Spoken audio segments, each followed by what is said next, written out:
kasih Tuhan bertemu kembali pada pembacaan firman. Tetap semangat dan bersukacita. Semoga Bapak Ibu sehat selalu dalam lindungan Tuhan. Sebelum membaca firman, kita berdoa terlebih dahulu. Hanya dekat Allah saja aku tenang, daripadanya lah keselamatanku. Bapa yang bertata dalam kerajaan surga, kami datang sujud bersimpuh di bawah kaki-Mu. Tiada kekuatan dunia yang kami andalkan, hanya kekuatan surga yang kami minta turun melingkupi kami. Urapi kami Roh Kudus dengan seluruh pendengar yang mendengarkan firman-Mu. Terangi hati dan pikiran kami saat membaca firman-Mu. Kami mulai pembacaan firman ini hanya di dalam nama Tuhan Yesus yang Maha Suci. Haleluya. Amin. Kejadian 50. Lalu Yusuf merebahkan dirinya mendekap ke muka ayahnya serta menangisi dan menciumi dia.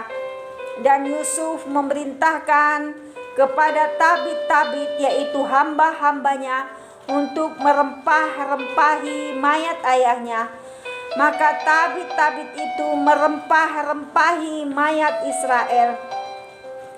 Hal itu memerlukan 40 hari lamanya, sebab demikianlah lamanya waktu yang diperlukan untuk merempah-rempahi. Dan orang Mesir menangisi dia 70 hari lamanya. Setelah lewat hari-hari penangisan itu, berkatalah Yusuf kepada seisi istana Firaun, "Jika kiranya aku mendapat kasih-Mu, katakanlah kepada Firaun bahwa ayahku telah menyuruh aku bersumpah. Katanya, tidak lama lagi aku akan mati dalam kuburku yang telah kugali di tanah Kanaan. Disitulah kau kuburkan aku.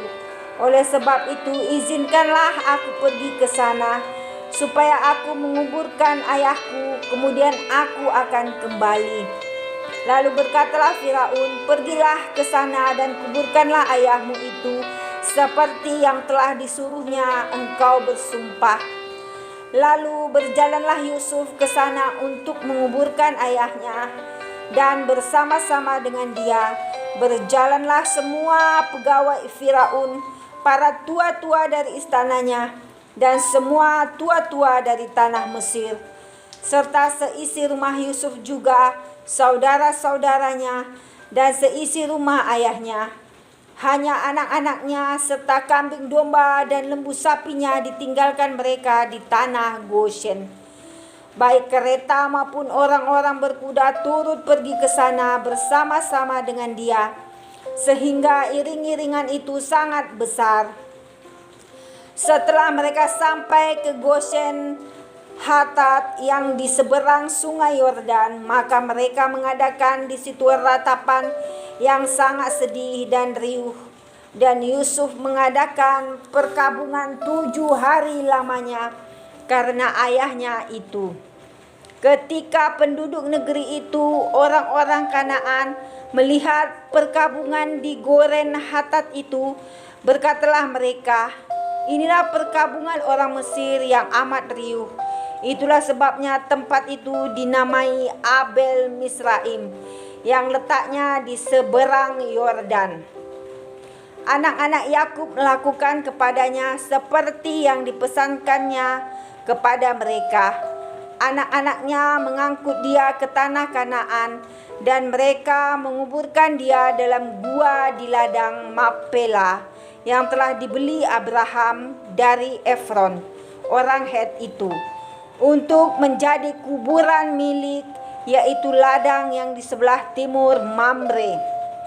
Setelah ayahnya yang dikuburkan, pulanglah Yusuf ke Mesir, dia dan saudara-saudaranya dan semua orang yang turut pergi ke sana bersama-sama dengan dia untuk menguburkan ayahnya itu. Yusuf menghiburkan hati saudara-saudaranya. Ketika saudara-saudara Yusuf melihat bahwa ayah mereka telah mati, berkatalah mereka, Boleh jadi Yusuf akan mendendam kita dan membalaskan sepenuhnya kepada kita segala kejahatan yang telah kita lakukan kepadanya. Sebab itu mereka menyuruh menyampaikan pesan ini kepada Yusuf. Sebelum ayahmu mati, ia telah berpesan, beginilah harus kamu katakan kepada Yusuf, ampunilah kiranya kesalahan saudara-saudaramu dan dosa mereka, sebab mereka telah berbuat jahat kepadamu. Maka sekarang ampunilah kiranya kesalahan yang dibuat hamba-hamba Allah ayahmu. Lalu menangislah Yusuf ketika orang berkata demikian kepadanya. Juga saudara-saudaranya datang sendiri dan sujud di depannya serta berkata, kami datang untuk menjadi budakmu. Tetapi Yusuf berkata kepada mereka, janganlah takut, sebab aku inikah pengganti Allah. Memang kamu telah mereka-rekakan yang jahat terhadap aku, tetapi Allah telah mereka-rekakannya untuk kebaikan dengan maksud melakukan seperti yang terjadi sekarang ini, yakni memelihara hidup suatu bangsa yang besar. Jadi janganlah takut, aku akan menanggung makanmu dan makan anak-anakmu juga. Demikianlah ia menghiburkan mereka dan menenangkan hati mereka dengan perkataannya. Yusuf meninggal. Adapun Yusuf, ia tetap tinggal di Mesir beserta kaum keluarganya, dan Yusuf hidup 110 tahun. Jadi Yusuf sempat melihat anak cucu Efraim sampai keturunan yang ketiga. Juga anak-anak Mahir, anak Manasye, lahir di pangkuan Yusuf. Berkatalah Yusuf kepada saudara-saudaranya, tidak lama lagi aku akan mati. Tentu Allah akan memperhatikan kamu dan membawa kamu keluar dari negeri ini ke negeri yang telah dijanjikannya dengan sumpah kepada Abraham, Ishak dan Yakub. Lalu Yusuf menyuruh anak-anak Israel bersumpah, katanya, tentu Allah akan memperhatikan kamu. Pada waktu itu kamu harus membawa tulang-tulangku dari sini. Kemudian matilah Yusuf berumur 110 tahun. Mayatnya dirempah-rempahi dan ditaruh dalam peti mati di Mesir. Amin.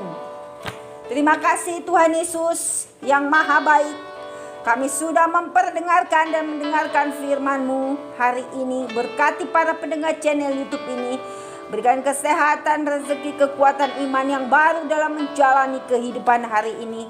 Kuasa darah Yesus membungkus kami untuk terus maju membaca, merenungkan serta melakukan firman-Mu. Terima kasih Allah Immanuel, Allah yang hidup, Allah yang maha besar. Kami mengucap syukur, haleluya, amin.